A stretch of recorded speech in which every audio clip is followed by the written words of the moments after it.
Hello everybody. How is everybody?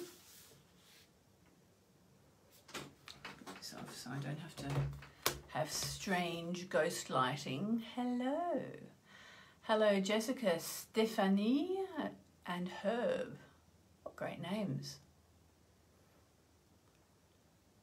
Because I always come off the chanting where we're on Zoom and we can actually talk to each other. So I kind of imagine people are going to talk, but then they can't because you're on Facebook. Hi Verity, yes, happy Friday. I'm in the mood for a weekend. How is everybody today? Let me know how you are and where you are. I'm okay. I could not sleep last night. I couldn't sleep. I was still awake at 3:30 a.m. What is that about? Are there solar flares or something? I actually think I'm not getting enough exercise and I'm not actually seeing enough daylight. So it's all going to have to change. Hello, Mandy. Hello, Andrew in Sydney. Hi, Lise. Hello, Debbie, Jam Jar. Hello, Helen, Lee. Yeah, no, I haven't even looked at my Fitbit. I'll be interested to see what my Fitbit tells me I slept last night because I lay in bed for at least 3 hours awake. We'll see. So today what I thought, let me know in the comments if you know your rising sign.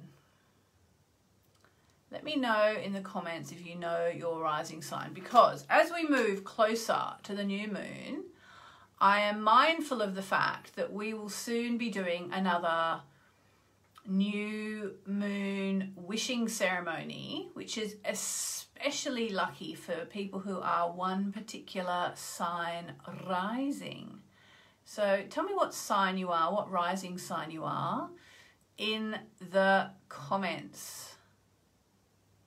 Takes a while. I'll just sip my coffee. First coffee of the day.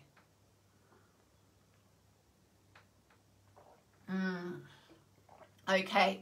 Pamela is a Libra rising, so the new moon's going to be in your love zone. Julie Owen, also Libra rising. Deborah is Scorpio rising. Aquarius rising is young Tracy. Oh, Jam Jar, that's not good. Just use 6 a.m. or midday. Cancer Moonchild rising, Leo rising. I'm just waiting to see if we get someone who's getting their lucky new moon. Karen, Scorpio rising. Monica, Sag rising. Oh, that doesn't surprise me. Paula, Leo rising. I'm looking for someone who, oh, hi Lulu. Lulu's just found out she's Capricorn rising. Helen, Leo rising. I'm looking for someone who is Aries rising. Do I have any Aries rising people out there? Any Aries rising people out there? Because you guys are the ones who are going to get the lucky new moon this month.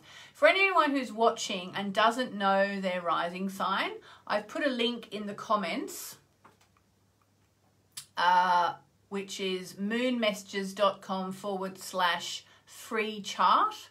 moonmessages.com/free chart, or one word, and you can find out your rising sign there for free. It'll tell you on the 3rd page. There you are, Christine. I've just answered your question.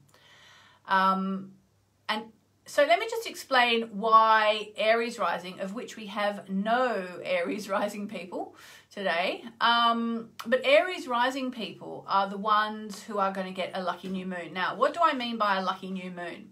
So the thing is, every chart is divided up into 12 sections. I use whole sign houses, which are the oldest and in my opinion the best. And Elliot Schultz, fantastic. We have an Aries rising person in the house. So you're about to get your lucky new moon. So there are these 12 houses, okay? And so if you happen to be Aries rising, then if you go forwards, Sally, I will explain that. Sally's just saying, can I explain why we should listen to our rising sign? This is kind of why. Marinella, we have another Aries sign.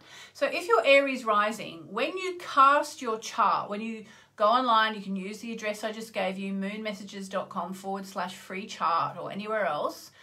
You will see you have Aries rising if you're Aries rising.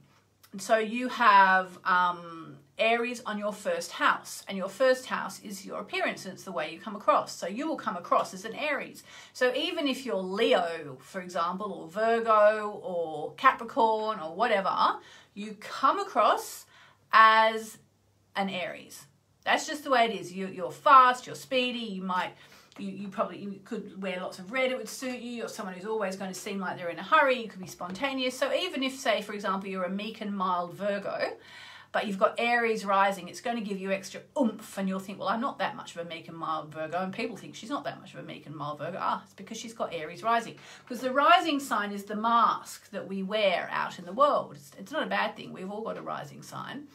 And the sun, which is whether you're a Gemini or a Leo or a Virgo or a Cancerian or whatever, that's your essential self. So there's a difference. Okay, so Stacey is Libra sun, Scorpio rising. So at heart, Stacey is a Libra. She's going to be balanced and wants harmony and all that. But she's Scorpio rising, which is kind of almost a bit of a clash, because Scorpio comes across as deep and dark and broody. And so, you know, like, well, she's actually at heart, she's this really sort of person who wants harmony and balance in her life, but she comes across as this kind of deep and dark, mysterious person. So sometimes they go together, and sometimes they're not that easy to match. Particularly if you're one sign and then the sign on either side, if that's your rising sign, it can be harder to integrate them. So one of my first formal, I haven't had many formal teachers, but I have done a few courses, and one of my formal teachers told me was, put your sun on your ascendant. In other words, you know, your rising sign is just the mask you wear. The real you is your sun sign. Now, why do you want to read your rising signs? Why am I always saying pay attention to your rising sign? Because, as I've just said, if you're Pisces rising, Pisces is on your first house. If you're Aquarius rising, Aquarius is on your first house. If you're Aries rising, Aries is on your first house. And then the next sign along is the next sign on the next house. So the next house is the second house, and that is about essentially cash, property, possessions, self-esteem, and value. Okay, so just say if you're Aries rising, then what's the next sign after Aries? It's Taurus. So you would have Taurus on your second house, okay? So that's actually quite good, because Taurus is very much about creature comforts, and it's ruled by Venus, which is about abundance, and it's about being natural and maybe a bit stubborn. So when it comes to money, you've kind of got a natural affinity with money. You may be quite stubborn when it comes to money. You may wish to spend your money on creature comforts, which are kind of natural. You kind of want to do natural stuff when you're Aries rising, all that. So, but just say if you were Gemini rising, so Gemini's on your first house, and what's the next sign after Gemini? It's Cancer, Moonchild, as I like to call it. So then you'd have this Moonchild or Cancer on your second house, which your second house, as I said, cash, property, possessions, self-esteem, and worth. So you would be Cancerian or a Moonchild when it comes to your money, which could mean you could be quite moody. You probably want to spend it on your family. You probably be quite tough when it comes to money, even if you've got a soft underbelly. So you kind of have all these different, charts, houses in your chart, and the first house on your rising sign is your first house. It basically dictates what happens to the rest of your chart. Okay, so the third house is communication. So if you're Aries rising, then you'd have Gemini in your communication zone, which would make you a pretty good communicator, because Gemini is definitely a communicative sign. Forget about your moon sign for now. We're not talking about that. Just think about your rising sign. So basically what happens is that you have these 12 houses in your chart, And it all depends on whatever sign you've got rising. They all go counterclockwise in the normal order that you see them in newspapers and magazines. So it's always Aries, Taurus, Gemini, Moonchild, Leo, Virgo, Scorpio, Sagittarius, Cancer, Aquarius, and Pisces. I think I got them all then. And that will teach you that you can easily learn what, you know, based on your rising sign. You can then say, okay, my second house has got this sign, my third house has got this sign, my fourth house. The seventh house is interesting. It's the opposite sign, and that's your love zone. So it's how you relate to other people. And the 11th house is the house of wishes, okay? It's the house of the thing wished for. And so basically what this is, why this is important, is if we look at the new moon coming, which is the new moon in Aquarius from my lovely diary, now sold out.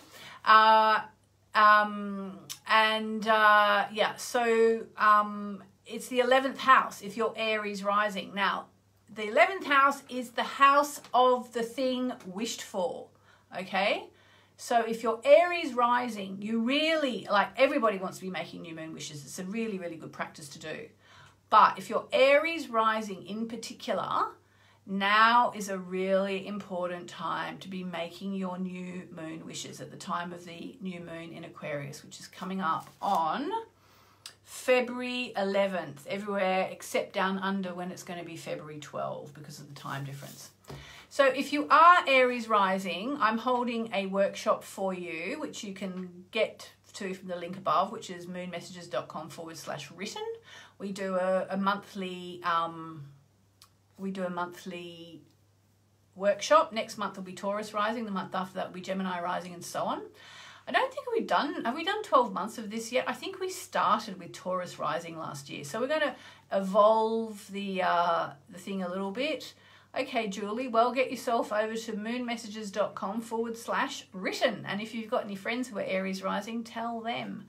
And people say, is it okay, because it's Aries rising, if I'm Aries, can I come? It's like, nah, don't. It's not for your star sign. This is to teach you about your chart. You will learn about your chart, and you'll learn about the best time for making wishes to do with work or home or love or anything like that.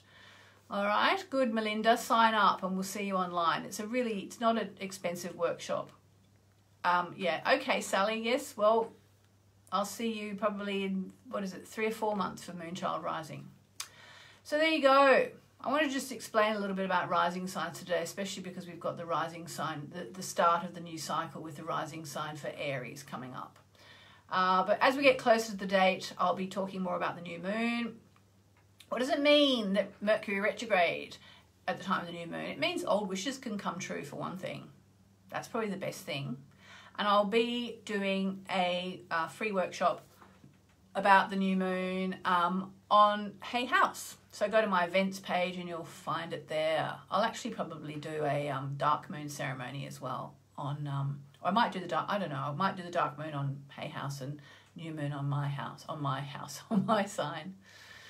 So how's everybody? Anybody want a card maybe? Anybody like a card? If you want a card, say, this card that's coming is for me. This card is for me. Who wants to see my new cards that I'm doing? Here are some pictures. I'm not even sure I'm allowed to show you, but look at those. It's my new deck of cards that I'm working on.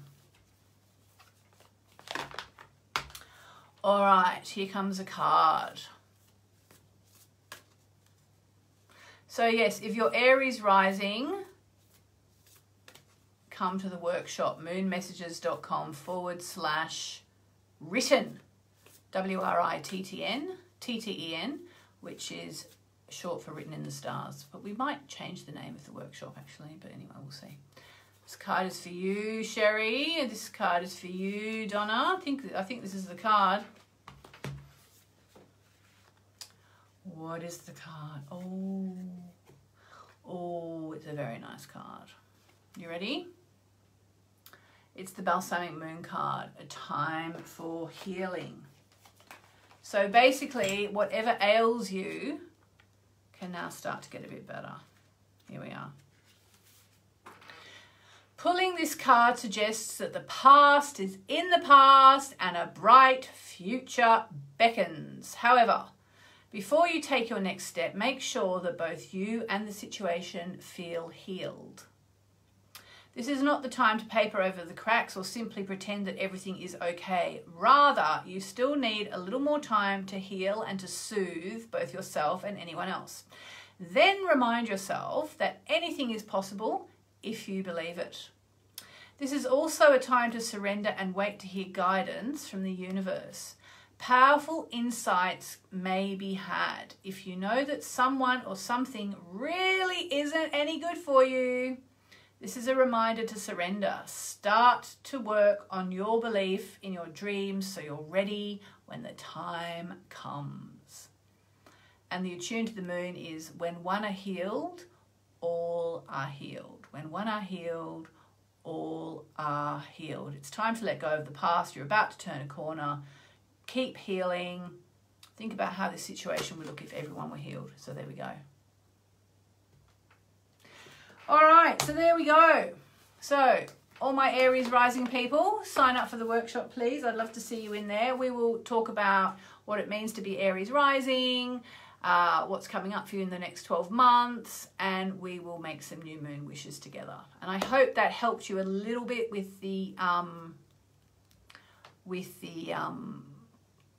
ongoing dilemma about rising signs. And when we do the challenge in about a month, I'm actually going to be including a kind of a bonus video, I think, on how to do your 12-month planner for all the people who've asked me that. Alrighty, right. So lots and lots of love. Have a beautiful day, and I'll see you on Monday. Yes, April, turn that corner, guys. See you on Monday.